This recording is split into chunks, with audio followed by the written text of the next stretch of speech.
booting up shortly. And is this everyone's like last class or last couple classes? Everyone's almost done? Okay, good.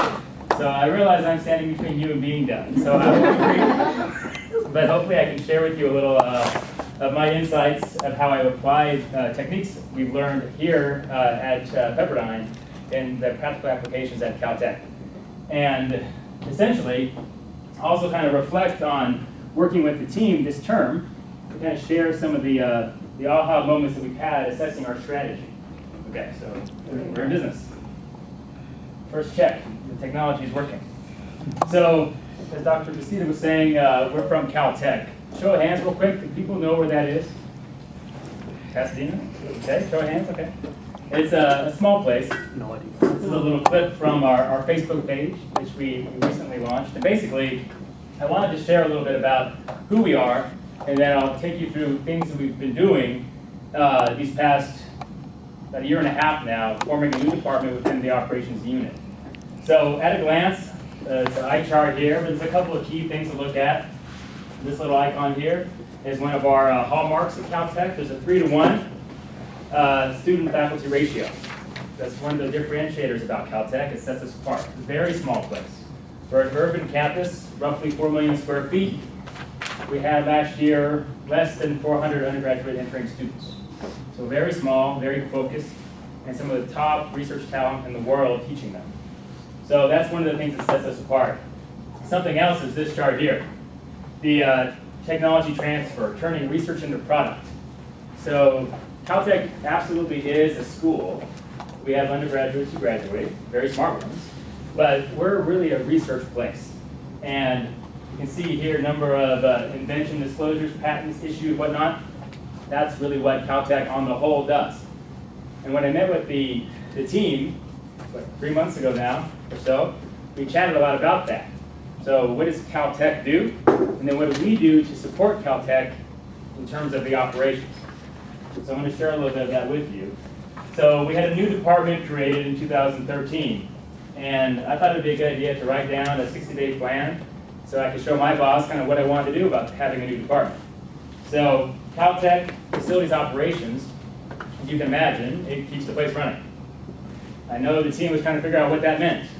What is facilities management? What do you do? The light bulbs turn on, the place is pretty clean, new buildings get built, that kind of thing. So in forming a new department, maintenance management, essentially, I outlined a 3-year plan where we'd be doing different strategic activities to set us on the course for success and to change our culture and to endorse technology and essentially become a best-in-class facilities operation to support a best-in-class university. So Caltech is the #1 university in the world. I think 3 years now running, right, Matt? 2 or 3 now? 3. 3 now. You did their homework. From the Times University ranking. There are other top-notch places right on our heels, like MIT, Harvard. So that's who Caltech is. And we took this to heart about 2 years ago. I was talking with our VP about how do we best support the #1 research university in the world. You know, looking internally at ourselves, we didn't use technology very well.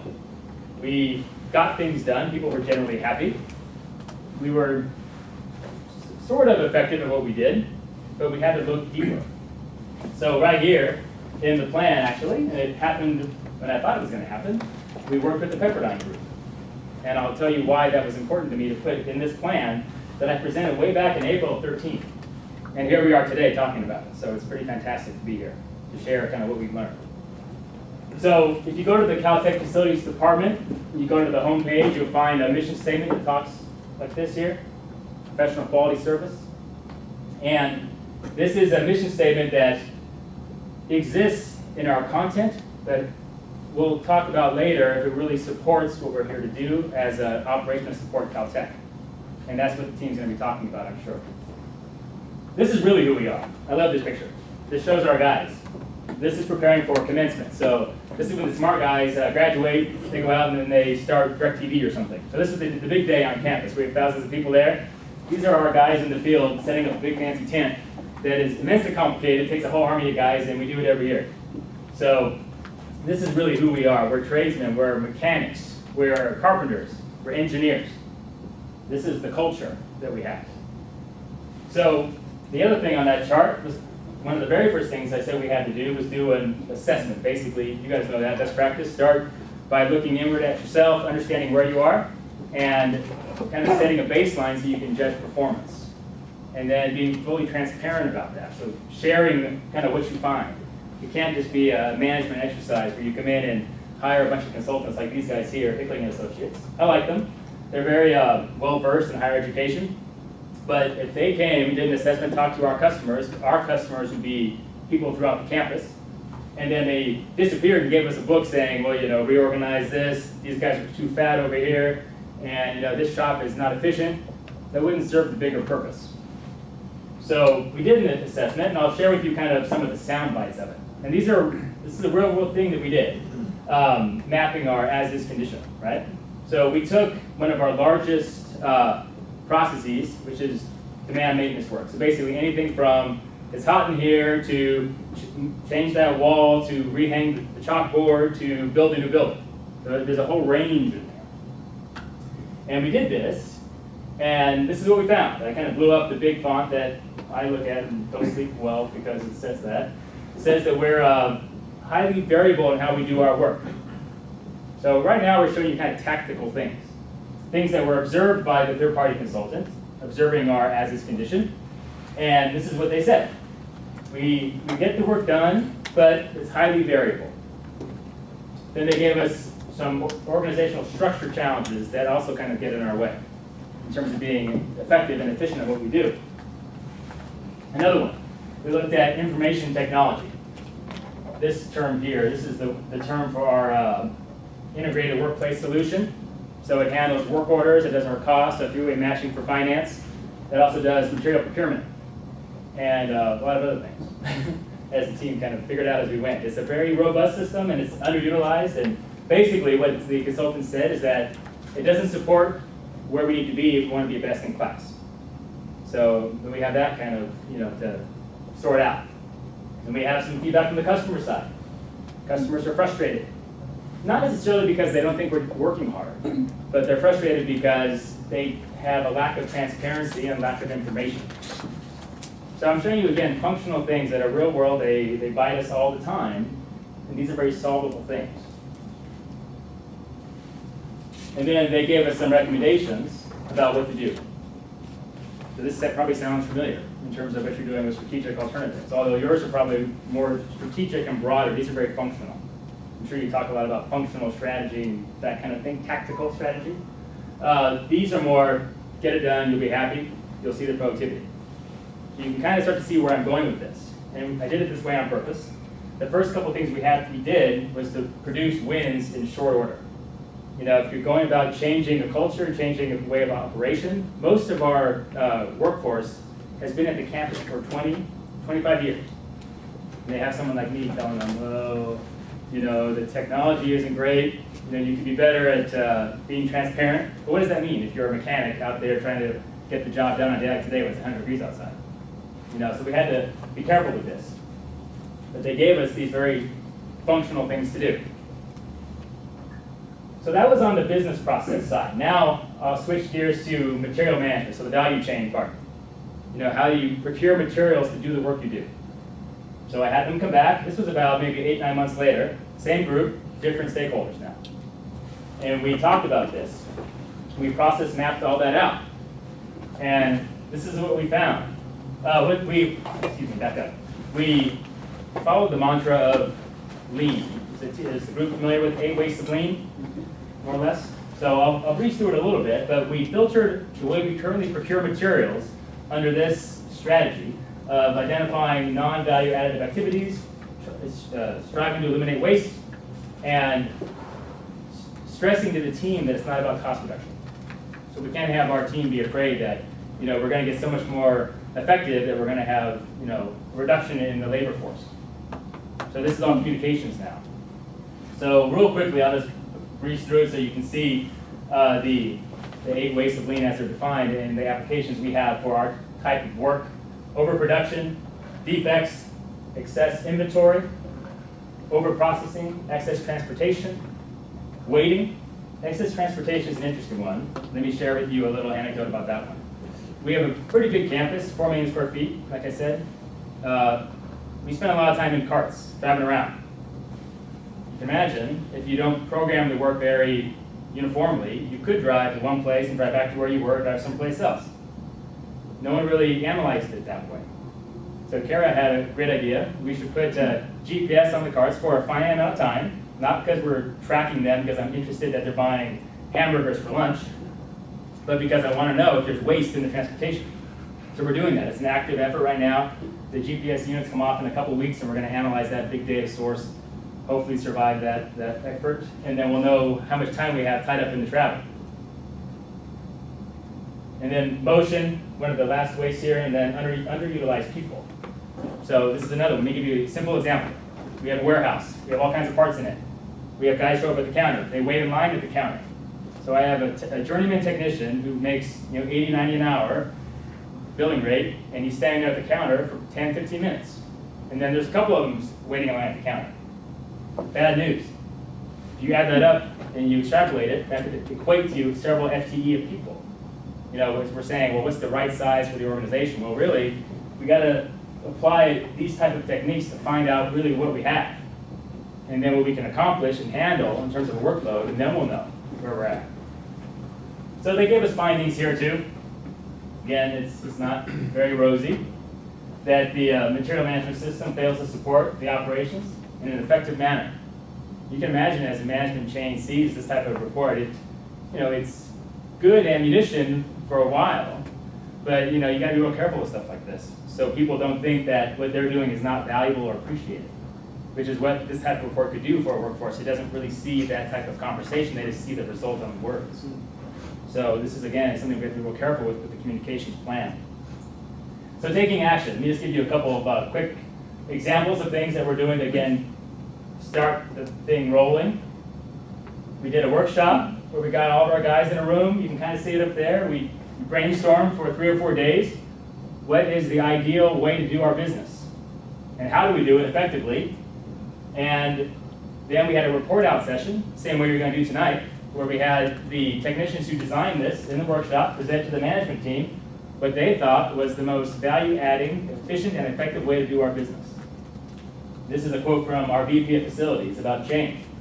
We spent a lot of time socializing the process design concepts, getting the buy-in that's needed. This is us here in the carpenter shop sharing why this is a good thing to pursue, and really what we're here to do to serve our customer, which is Caltech. We did a similar thing for material management. And we were talking about this with the group a couple weeks ago. This horrifying whiteboard is us trying to draw on paper or on whiteboard how we buy material. You can kind of see very messy would be a way I would describe that. This could be buying a light bulb, and we make it this complicated.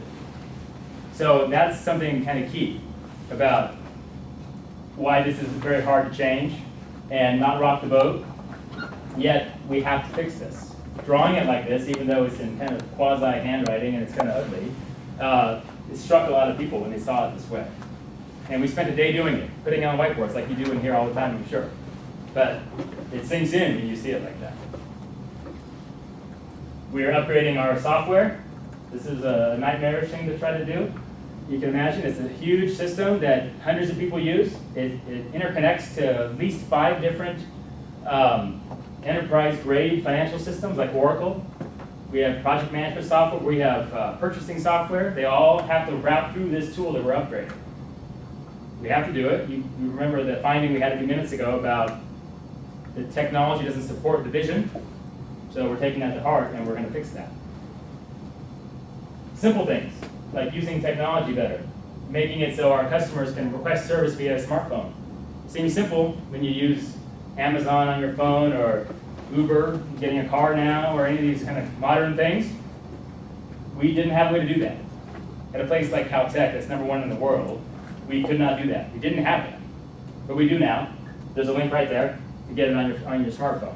And that's so customers can reach us easily. Putting it into our industry tools. So we have the same link there, but now it's on a home page that half the faculty can get to easily. Seems simple, but it has to be all part of the same story. Facebook, I already mentioned that. This kind of connects the department to the change that's happening. It seems like an obvious thing, but I don't think I really appreciated the value of what it's providing until really now. I can see that the pictures and the story and the culture that are shared through here in a corporate setup really allow others who are in different parts of the campus to see what's going on, connecting them to it. You know, people retiring, you know, people that you've known for 30 years, but you don't see them that often. You know, those kind of stories are here on our Facebook page. As we wrap up here, going mobile. So getting technology into the hands of our workforce. So most of our folks haven't used computers that much. We had a couple of very capable Caltech students help configure these surfaces. Got about 25 Microsoft Surface tablets, you know. Had them help us program them, and then here's some pictures of the guys taking selfies, learning how to use them. You know, so I got all the guys in the room and said, okay, I know what everyone wants to know. Can you take it home on the weekend? Can you watch Netflix? Absolutely you can, because I want you to get the time to use it. I know a book that I'm sure you probably didn't read here, but one of our favorites by Gladwell is Outliers, all about 10,000 hours and getting your time with the product, whatever you're doing, and why the people that excel have that amount of time. I've had a ton of time working with building automation controls and energy efficiency. Because of that, I've gotten very good at that, because you have time to practice. So similarly, I made the case to get our guys to technology now, even though we haven't upgraded the system yet. Doesn't matter. Let them learn how to email. Let them learn how to Skype, which they all wanted to do. And they're doing it pretty well, actually, surprisingly so. And then smartphone training, same kind of thing. That was a lot of fun doing this. Branding, you know, giving them some pride in what they have, repainting all of our carts with the new Caltech identity, making them kind of proud of their little work environment. Again, it seems very simple, but they're all part of the bigger picture. Coffee talks. So our VP gets us together once a quarter or so. We spend a lot of time programming these in terms of the communication. So we go through scripting and topics that are relevant to the guys in the field, and we bring them donuts, and we say, okay, this is what's going on. These are what people want to know. So we can share these things that are happening. And you can get some good sound bites there too. So practical applications. You guys know this, I'm sure. You're probably thinking, well, why does this guy have this up here? Well, it's absolutely very valuable, and we use it a lot. Here's an example of it in facilities management applications. So you have financial business results, customer perspective, internal process management, employees. I'm not going to read through them, but you can see how you map this to actually what you do and you use it. And it brings a lot of focus to what matters and what doesn't matter. So I know you read the article in HBR about it, and there's like a follow-up article about it that kind of gives you more practical usage of it. But this is really how we use it in practice. And again, you can see there that it's not rocket science, but if you set it up quickly and you look at it every so often, it'll serve you well. Another one, working with the best in class. So I had the good fortune to meet my counterpart at Microsoft at an event a month and a half or so ago. We're absolutely kind of kindred spirits in our endorsement of technology and wanting to see that support the workforce. So I met with him again in Seattle about a week ago, and we're sharing best practices. I took a picture. I asked him if they could do it. I took a picture of a slideshow he was showing me. These are his KPIs. They all have them. They're similar to mine, but they're not exactly the same. And that's why I want to take a picture of it, because I think they're pretty cool. So again, learning from the best and sharing those ideas are going to help us get to where we want to be as a higher education support asset for Caltech. Okay, so now getting it back to home here. This is really why I was so interested in working with the team here, because I appreciated what I went through working with my team, Matt in the back and a few others, and learning a lot from Dr. Vasita about how you can make these things real. So what is strategy? And more importantly, operational effectiveness is not strategy. So most of what I've talked about is operational effectiveness. Getting better at what you do, using technology, being transparent, communicating it clearly and consistently. But that's fine. But it's not strategy. And that's why I wanted to work with a team like this. So I know we had a hard project because it was a pretty complex environment we had to look at. But this is the meat and potatoes right here, really. Other things. Looking at competition. So how do we remain relevant? How do we compete? And when I say we compete, so Caltech competes for the science. We get federal money, we get the top-notch researchers, but they have a lot of offers. We had interviews with some of the faculty side where they, I'm sure, talked about attraction and retention. So in the faculty vernacular, it's about attracting talent. And then in operations, it's about retaining them, keeping them. So if we promise them a world-class facility, but then I don't operate it the way they want it, they're going to leave. So that's a big deal, looking at that. And then a few others, as you can imagine. Articulating the vision, and then translating. To me, that's really the whole thing right there. Translating. And then you may have gone through this one here about leading change, but you probably didn't catch this one, the buy-in part. So I love this one. I've read it a couple times. And Cotter has several, kind of in a series of change management applications, but the heart of change and leading change are kind of the staples, but this is a quick read, the buy-in part. And the other one, the corollary, is called sense of urgency. You can imagine why all those are very valuable in trying to accomplish what I was describing here just a few moments ago. I had to put this up here for fun because we talked about it a lot. So the tools you learn in this class are absolutely usable. This is my team in the strategy world here. We developed tools like the STAR model, which I'm sure you're going to talk about tonight.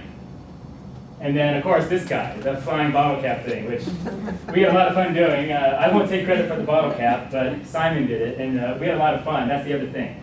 You know, having fun and enjoying the time you have learning these very useful tools. I can't stress that enough, that this stuff is really going to stick and help you succeed at what you're doing here as you move out and you finish your MBA coursework. So really, this is where I hand it off to the team. And I want to know, really, are we sure we have a strategy? I'm interested to learn about it and some strategic alternatives that I know you've been working very hard on. And it's going to come home to this, you know, how do you link them together? You know, how do we translate it and take action? So I have a very open mind on the subject. I've shown you a lot of nitty-gritty detail that for 3 months we've been going through all the rigor about how does this complex place work? What's it all about? How's the money work? How's the org structure work? You guys have done a great job taking it all in and asking very good questions of me and the team that I give you access to. So with that, that's really what I had to say. I'm interested to hear your presentation.